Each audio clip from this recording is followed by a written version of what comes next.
for me, the problem that I have with kind of structural rigidity of gender roles for men and women is that they hurt men and they hurt women. They hurt both. They hurt the men who want to stay home longer with their kids.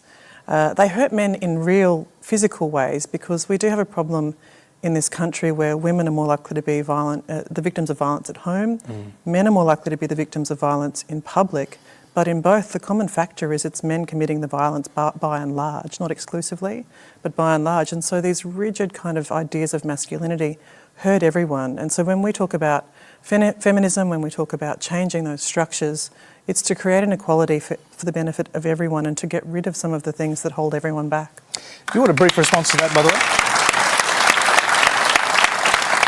Well, the first thing I would say is that I'm not anti-feminist per se. I mean, I think the idea that the world would benefit from the movement of talent from both sexes into the workplace as rapidly as possible is something that anyone with any sense should share, given the the rarity of talent and the necessity for utilizing it.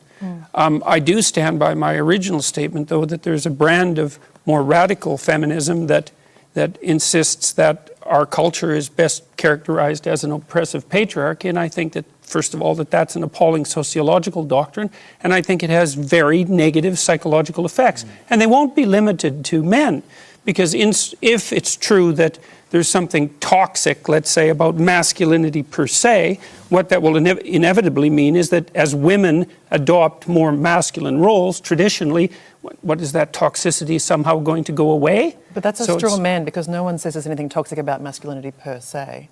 What do you mean no one says that? The term exists. No, how is that a straw man? Well, where did the term come from? It's a phrase that's used about forms of masculinity that are harmful to men and women. It's not about masculinity per se. You must know that. I read the American Psychological Association guidelines for the treatment of boys and men, and I know perfectly well that this is no straw man. And it's not only devoted towards what you might describe as the more aggressive ends of masculine behavior. It's aimed at masculinity in a much broader range of.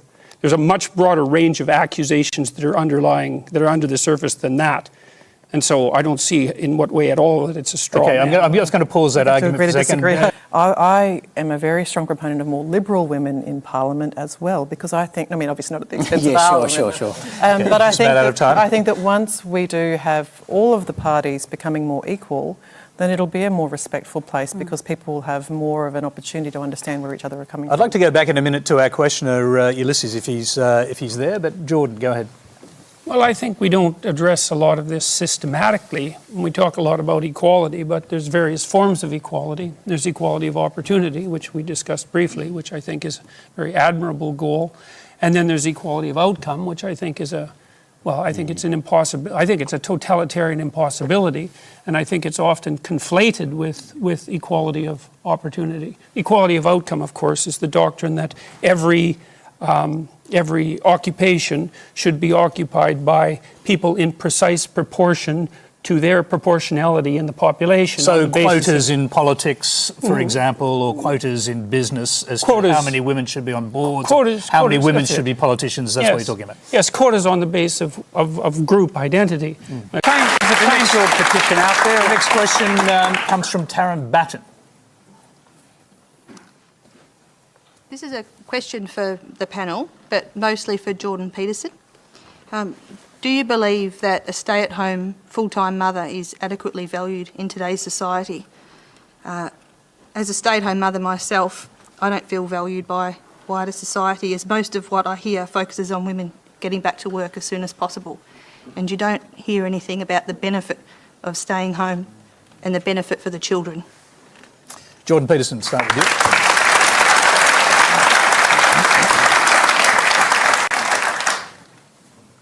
Well, I certainly noticed that when my wife had small kids, and we used to go out together, and of course I had the small kids too. But it was, I stated it that way for a purpose. When we would go to restaurants and so forth together, she was often treated with less respect than she would have been had the kids not been with her, and that was very bothersome, because it's quite a sacrifice and a very useful sacrifice to have small children, and people who have them should be treated with respect. I think that we do an awful lot of lying to women in our society. And I think that's a better answer to your question, because I think the data indicates this too, that what kind of lies do you mean, Jordan?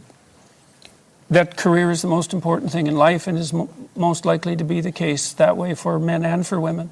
I think it is important for more men than for women because women take the primary role for very early child rearing. But it's clearly the case, as far as I can tell, that for most people, and the statistics bear this out, that family is by far the most important commitment that people make in their lives. And I think we lie to 18 to 19-year-old women non-stop, especially in universities and educational institutions. That's a minute, by the way, sorry. By telling them that career is going to be the fundamental purpose, give the fundamental purpose to their life. And for most people, that's simply not the case, nor should it be. Terry Butler, going straight to the question. But one of the great things about being a feminist is that you want everyone to be valued for the inherent dignity that they have as a human being. It's pretty similar to something that Jordan said earlier, of course, and I sometimes think that in these debates we're arguing about things from different perspectives without really understanding each other's perspective. So can I say this? I think at the same time as saying that perhaps we lie to women, and I don't accept that, of course, but to go back to the question of what's the difference between toxic masculinity and masculinity, it's toxic masculinity to tell boys that they must be providers, that it's somehow weak to stay home with the kids, that the men who take a year off to look after children in early childhood are somehow lesser than men who are out there aggressively fighting for their career. These strict gender-based roles damage everyone. Martin Luther King's dream was that there would come a time when people would not be judged by the colour of their skin but by the content of their character. How is today's identity politics consistent with that vision? Jordan Peterson. Well, I don't think it's consistent with that vision at all. I mean, the problem I have with identity politics as a mode of philosophical apprehension is that it's predicated on the idea that the appropriate way to classify people is by their group identity, in whatever fragmentary formulation that might take, in the multiplicity of ways that people can be divided into groups. And the classical postmodern, and I would also say Marxist way of viewing the world, even though those two things shouldn't be allowed together, they tend to be, is that group identity takes priority over individual identity, and I think that's precisely the opposite of what Martin Luther King was hoping for and working for. And I think it's unbelievably dangerous, partly because when you assume that people should primarily be identified by their group, then you can also attribute group guilt to them by their group. And then things go downhill very, very rapidly. And we've had no shortage of evidence of that sort of thing happening, say, throughout the 20th century. Are there particular groups that you are more concerned about than others? For example, the Liberal Party, as Terry Butler said earlier, is a group. Are there groups that you think are more dangerous? There isn't a problem with groups. The problem is with assuming that the fundamental way that you should categorize people is with their group identity. Obviously, we all belong to groups. The issue is whether or not the individual identity is primary and the group identity is secondary, or the group identity is primary and the individual identity is secondary. If you're a proponent, for example, of equality of outcome, of quotas, then you de facto accept the proposition that it's the group identity that is primary, and there's all sorts of dangers that are associated with that far outweigh whatever good you're likely to do. Okay, Or maybe you just... Go ahead.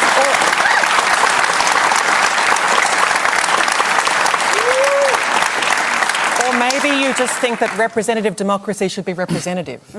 Maybe you just think that women should be equally represented in the decision-making fora of our nation. Maybe that's really just about having proper equality in a body that's meant to be representative. Well, I do believe that women should have... I don't understand your question, I guess. I guess you don't. That's pretty obvious, unfortunately. Well, how about if you phrase it more clearly, instead of just insulting me? Look at it this way. Let's talk about quotas for a minute. So there's a very wide array of jobs that are fundamentally done by men. So, for example, Member of Parliament, 99.9% of sorry, Alex, I'm going to bricklayers. stop sledging you now, I promise. I'm happy to give my minute to Jordan. 99.9% of bricklayers are men. Should we have quotas for women? Is bricklaying representative democracy?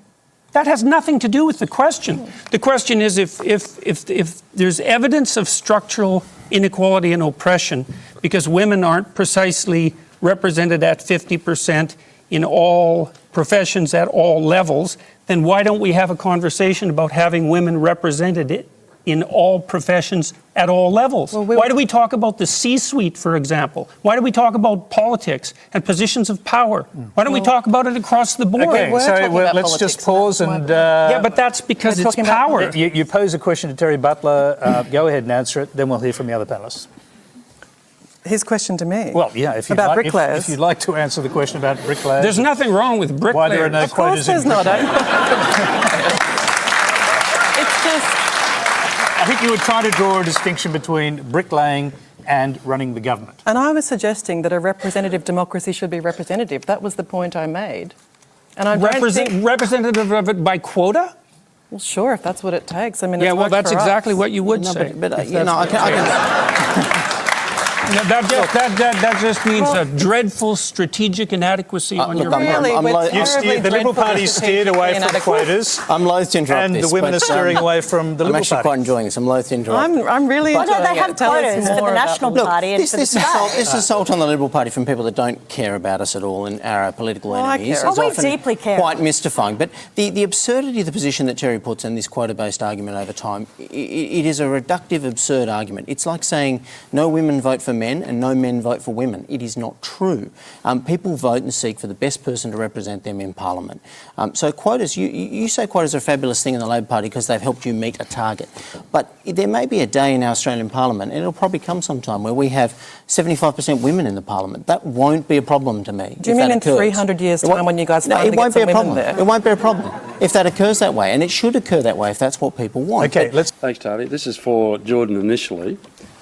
There has been an increasing trend here in Australia that anyone who has a counter view to the Socialists, PC, Lobby, Greens, Communist Brigade your friend are shouted on national television right shouted down literally and called racists or homophobics, so that any form of rational debate is difficult, if not impossible, to now have. How can we counter this? Peter, I assume you're making exception. You're making exception for Q&A, I dare say, because we are having that debate as we speak. And I haven't been shouted down. There you go. So you're making progress, Tony. Jordan Peterson. Or you're wrong. Possibly you're just wrong. Jordan Peterson. Well, look, I've been called every pejorative in the book, I think, except pedophile. But, well, I've tried to keep track of them. One day last year, I was called a Jewish shill and a Nazi the same day, which was, I guess, a high point.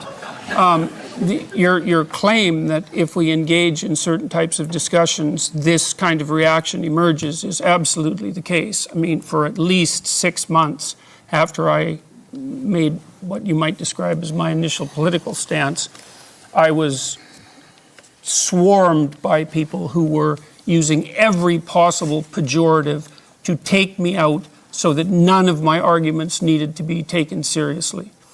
How do we deal with that?